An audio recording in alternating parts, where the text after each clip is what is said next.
Olá!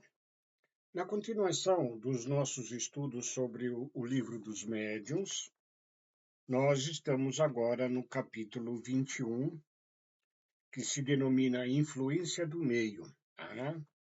E nós vamos ver agora o item 232. Kardec vai fazer uma observação aqui muito interessante com base nos ensinos superiores. Seria um erro crer que é preciso ser médio para atrair a si os seres do mundo invisível. O espaço deles está povoado. Temo-los sem cessar ao nosso redor, ao nosso lado. Nos veem, nos observam, se misturam às nossas reuniões, nos seguem ou nos evitam, segundo os atraímos ou os repelimos. No livro dos Espíritos tem aquela questão que Kardec pergunta exatamente se os espíritos nos influenciam. A resposta deles, dos espíritos superiores, é muito mais do que nós possamos imaginar, que de miúde são eles que nos conduzem na existência terrena. A palavra influência muitas vezes nos leva a pensar de uma forma negativa, né? Sou influenciado pelos espíritos. Mas nós temos espíritos protetores, anjos guardiões, os nossos mentores. Então, as influências, sim, depende também das nossas atitudes, de recebermos influências benéficas ou de espíritos inferiores. Mas continuando. A faculdade medianímica nada é para isso. Não é senão um meio de comunicação.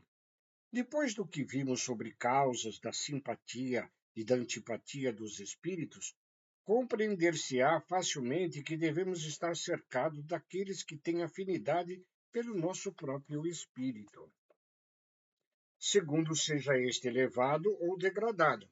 Consideremos agora o estado moral do nosso globo, e se compreenderá qual é o gênero de espíritos que deve dominar entre os espíritos errantes ainda aqui na Terra.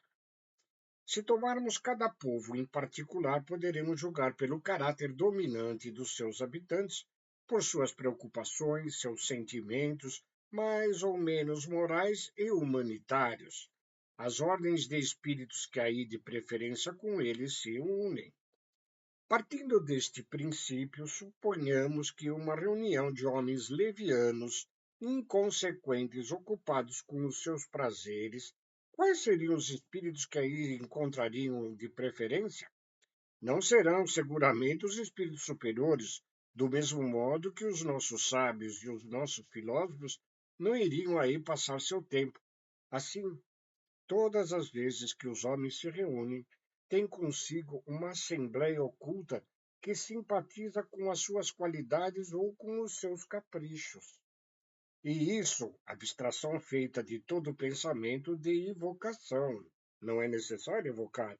Nós, pelo nosso comportamento, atraímos os espíritos com afinidades a nós mesmos. Admitamos agora que tenho a possibilidade de se comunicar com os seres do mundo invisível por um intérprete, quer dizer, por um médium. Quais serão os que irão responder ao seu apelo?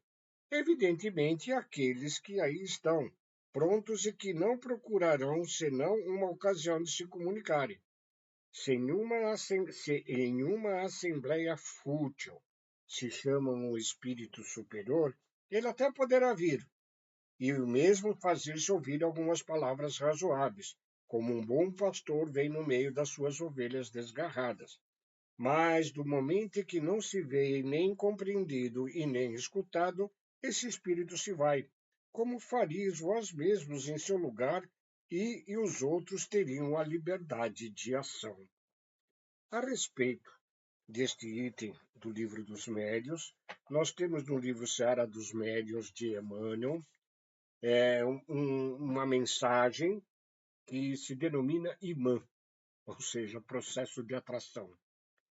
Diz assim Emmanuel a nós: perto, muito perto de ti estão todos aqueles que já te precederam na viagem da morte. Aqueles que subiram para o alto dos montes se referem à luz. No entanto, os que desceram para as furnas do vale agitam-se nas sombras.